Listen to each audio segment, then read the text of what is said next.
నువ్వు చేసిన పని నాకేం నచ్చలేదన్నయ్య. నేనేం చేశాను? మొన్న ఎవడదో ఏదో సంబంధం వచ్చిందంట. ఓ అదా, వాళ్ళిద్దరు ఇష్టపడ్డారని. అలా ఎలా చేసావు అన్నయ్య? ఆడెవడ చూసుకో అవసరం లేదా? అమ్మాయి సంతోషంగా నీకేం కావాలరా? కులం అన్నయ్య, కులం. ఆడేం కులం ఏంటో చూసుకోవాల్సిన అవసరం లేదా? ఆడి దగ్గర డబ్బులు ఉన్నాయని చెప్పేసి ఇప్పుడు ఆడు ఎక్కువేయడం అనుకుంటున్నావా? ఒకప్పుడు మనం కూడా బాగానే బతికినోళ్ళం. అంతేగాని ఆడెవడో ఏంటో కులం గోత్రం తెలియని తీసుకొచ్చి పెళ్లి చేద్దామంటే ఎలా కుదురుతుంది? ఈరోజు డబ్బులు లేకపోవచ్చు, ఒకప్పుడు మనం కూడా బాగానే బతికాం కదా. నిజమే కానీ అమ్మాయి ఏంటన్నయ్య అమ్మాయి అమ్మాయి అమ్మాయి అనేసి? రేపు పొద్దున మన వాళ్ళందరికీ ఏం సమాధానం చెప్పాలి? అది చేసుకుని బాగానే వెళ్ళిపోద్ది, రేపు పొద్దున తలదించుకునేది మనం.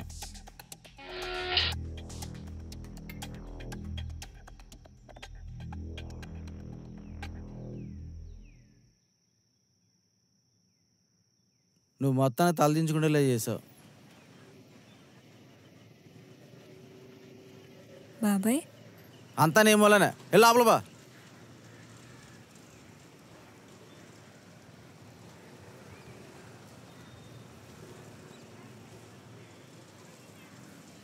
సరే ఇప్పుడు ఏం చేద్దాం?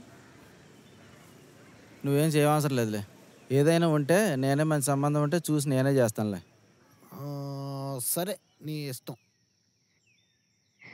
వదినా, దీన్ని మాత్రం కాళ్ళు చేతులు ఎరగొట్టు మూలను కూర్చోబెట్టు.